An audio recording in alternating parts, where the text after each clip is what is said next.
Kyrie eleison, Kyrie eleison.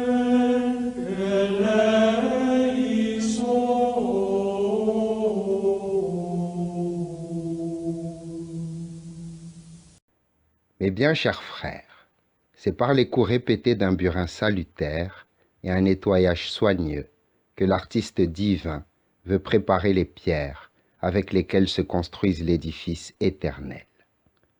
C'est ce que chante notre tendre mère, la Sainte Église catholique, dans l'hymne de l'office de la dédicace d'une Église. Heureuse Église, elle est la demeure de Dieu parmi les hommes, le temple saint fait de pierres vivantes, fondé sur les apôtres et qui a pour pierre angulaire le Christ Jésus. On peut affirmer, à juste titre, que chaque âme, destinée à la gloire éternelle, est faite pour élever l'édifice éternel. Un maçon qui veut bâtir une maison doit avant tout bien nettoyer les pierres qu'il veut utiliser pour la construction. C'est ce qu'il obtient à coups de marteau et de burin.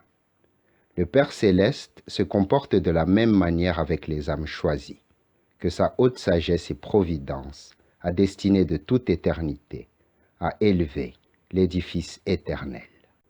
L'âme destinée à régner avec Jésus-Christ dans la gloire éternelle doit donc être nettoyée à coups de marteau et de burin, dont se sert l'artiste divin pour préparer les pierres, c'est-à-dire les âmes choisies. Mais que sont ces coups de marteau et de burin? Ce sont les ombres, les craintes, les tentations, les afflictions de l'esprit et les troubles spirituels, avec un parfum de désolation, et aussi le malaise physique. Dès lors, remerciez l'infinie bonté du Père éternel qui traite votre âme de cette façon, parce qu'elle est destinée au salut. Pourquoi ne pas se glorifier de ce traitement plein d'amour que vous applique le meilleur de tous les pères? Ouvrez votre cœur à ce médecin céleste des âmes et abandonnez-vous en toute confiance entre ses bras très saints. Il vous traite comme les élus afin que vous suiviez Jésus de près par la montée du calvaire. Ayez la certitude que tout ce que votre âme a éprouvé a été disposé par le Seigneur.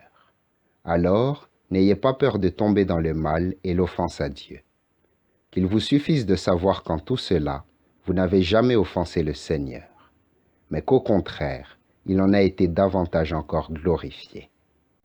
Si cet époux très tendre se cache à votre âme, ce n'est pas, comme vous le pensez, qu'il veuille vous punir de votre infidélité, mais parce qu'il met toujours à l'épreuve votre fidélité et votre constance, et qu'en outre, il vous purifie de certains défauts, qui n'apparaissent pas tels aux yeux de la chair, c'est-à-dire ces défauts et ces fautes dont le juste lui-même n'est pas exempt.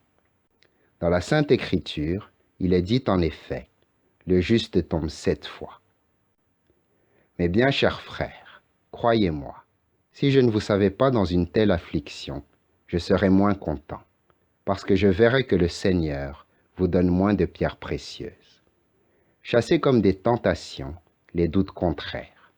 Chassez aussi les doutes qui concernent votre façon de vivre, c'est-à-dire que vous n'écoutez pas les inspirations divines et que vous résistez aux douces invitations de l'époux. Tout cela ne provient pas de l'esprit du bien, mais de l'esprit du mal. Il s'agit d'artifices du diable, qui cherche à vous éloigner de la perfection, ou du moins à retarder votre marche vers elle. Ne perdez pas courage. Si Jésus se manifeste, remerciez-le. S'il se cache, remerciez-le encore. Ce sont comme des jeux amoureux. Mes bien chers frères, je souhaite que vous arriviez à rendre votre souffle avec Jésus sur la croix et à crier avec lui. Tout est accompli. Amen.